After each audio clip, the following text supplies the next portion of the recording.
ಸ್ವರ್ಗಲೋಕ ಚಾನಲ್ಗೆ ಸ್ವಾಗತ. ಇವತ್ತಿನ ರೆಸಿಪಿ ಸಿಂಪಲ್ಲಾಗಿ ಮಾಡೋ ಅಂಥ ಕಡಲೆಬೇಳೆ ವಡೆನ ಹೇಗೆ ಮಾಡೋದು ಅಂತ ತೋರಿಸ್ಕೊಡ್ತೀನಿ. 2 ಗ್ಲಾಸ್ ಕಡಲೆಬೇಳೆನ ವಾಶ್ ಮಾಡಿಬಿಟ್ಟು 2 ಅವರ್ ನೀರಲ್ಲಿ ನೆನೆಸಿಟ್ಟು, ನೆಂದಿರೋ ಕಡಲೆಬೇಳೆನ ನೀರು ಹಾಕಬಾರ್ದು, ಈ ಥರ ತರ್ತರಿಯಾಗಿ ರುಬ್ಬಿಟ್ಕೋಬೇಕು.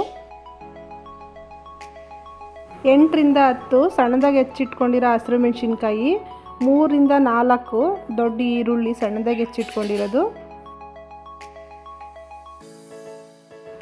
ಕೊತ್ತಂಬರಿ, ಕರಿಬೇವು, ಸಬ್ಸಿಗೆ ಸೊಪ್ಪು ಸಣ್ಣದಾಗಿ ಹೆಚ್ಚಿಟ್ಕೊಂಡಿರೋದು,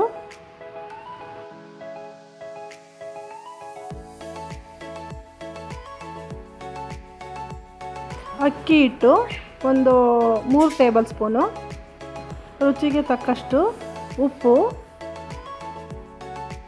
ಎಲ್ಲವನ್ನು ಚೆನ್ನಾಗಿ ಒಂದಕ್ಕೊಂದು ಬೆರೆಯೋ ಹಾಗೆ ಚೆನ್ನಾಗಿ ಮಿಕ್ಸ್ ಮಾಡ್ಕೋಬೇಕು. ಯಾವುದೇ ಕಾರಣಕ್ಕೂ ನೀರು ಹಾಕ್ಕೋಬಾರ್ದು.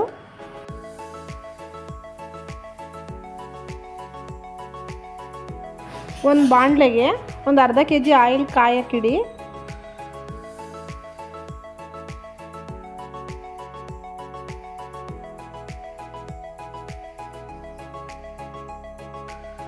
ಎಣ್ಣೆ ಚೆನ್ನಾಗಿ ಕಾಯ್ದ ಮೇಲೆ ಒಂದೊಂದು ಉಂಡೆ ಮಾಡಿಕೊಂಡು ರೌಂಡ್ ಶೇಪ್ ಬರೋ ಥರ 2 ಕೈ ಸಹಾಯದಿಂದ ರೌಂಡ್ ಶೇಪಾಗಿ ತಟ್ಕೊಳ್ಳಿ.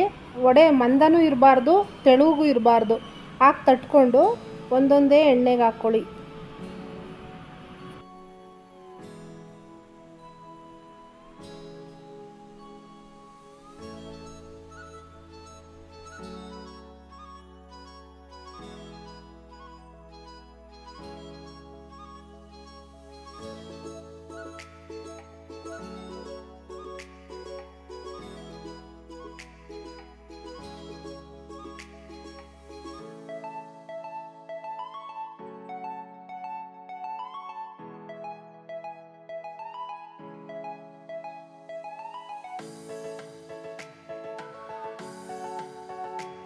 ಒನ್ ಬೈ ಒನ್ ಹಾಕ್ಕೊಂಡ್ಮೇಲೆ ಈ ಕಲರ್ ಬರಬೇಕು, ಗೋಲ್ಡನ್ ಕಲರ್ ಬರೋ ಥರ ಮೀಡಿಯಮ್ ಫ್ಲೇಮ್ ಇಟ್ಕೊಳ್ಳಿ. ಹೈ ಫ್ಲೇಮು ಬೇಡ, ತುಂಬ ಲೋ ಫ್ಲೇಮು ಬೇಡ, ಮೀಡಿಯಮ್ ಫ್ಲೇಮ್ ಇಟ್ಕೊಂಡು ಈ ಬಣ್ಣ ಬರೋ ತನಕ ಎಣ್ಣೆಗೆ ಕರ್ಕೊಳ್ಳಿ.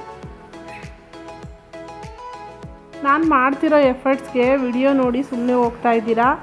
ವಿಡಿಯೋ ಇಷ್ಟ ಆದರೆ ಒಂದು ಲೈಕ್ ಮಾಡಿ, ಶೇರ್ ಮಾಡಿ, ಕಮೆಂಟ್ಸ್ ಮಾಡಿ, ಸಬ್ಸ್ಕ್ರೈಬ್ ಮಾಡ್ಕೊಳ್ಳಿ. Thank you for watching.